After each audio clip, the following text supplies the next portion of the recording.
Julie Engine.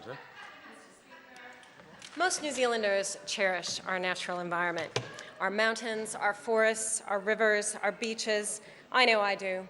I know that all of this is a core part of the national identity of what it is to be a New Zealander.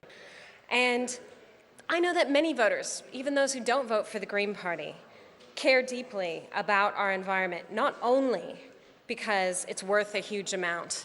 Our Clean Green brand is worth a huge amount to our largest exports like dairy and tourism, but also because it's priceless to take our children walking in native forests and swimming in our rivers. I have no doubt that there are many government members over there on the other side of the House who do care deeply about protecting the environment. Todd Muller in this debate spoke up about how he believes that this government has done more to reform environmental protection than any other, and I'm sure he would like that to be the truth. I'm sure that he actually would like to be part of a government that was actually improving environmental protection because he cares about the environment and he probably knows that it's worth it to our economy. Like, we cannot be economically successful unless we protect our environment. Those two things are inseparable.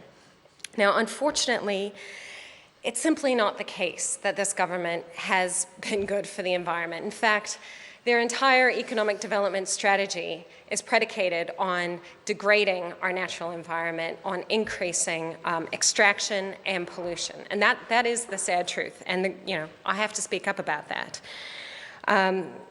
So this bill is a perfect example because although government members have claimed that it's best practice, it is not best practice, and it is not going to result in robust and independent reporting. And we would like to vote for a bill that did that. We would. Government members in this debate have claimed that the opposition was looking for reasons to oppose the bill. But that's not true. That's ridiculous. We have supported good legislation when this government has put it forward. And there's nothing I would like more than to see the government of the day actually improving environmental protection in a way that makes it no longer a political football, that means that we can have cross-party agreement, that New Zealand's environment is worth protecting and fundamentally is critical to our long-term economic prosperity. So we're opposing this bill, Mr. Speaker, because it is not going to result in the independent and robust reporting that is essential for us to make informed decisions about policy. Any business person would tell us that we must measure what matters to us. And it must be independent because any government of the day is going to come under huge pressure from vested interests to not regulate. And we've seen this. So the previous Labour government, under their State of the Environment report, suppressed a chapter about water quality because they were under huge pressure. And that chapter, which the Green Party ended up leaking and providing to the public, told the hard truths that our intensive conversion to dairy had resulted in significant degradation of our waterways. We have to face up to these hard truths.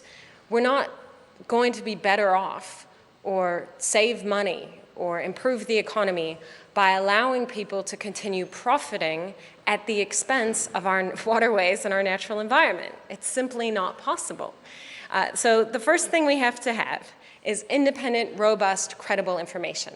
To get that, we need legislation that sets out that framework, and we need the government to actually fund it. And that has not been forthcoming from this government. In fact, they've been reducing the amount of money available. They speak up about the importance of the Parliamentary Commissioner for the Environment.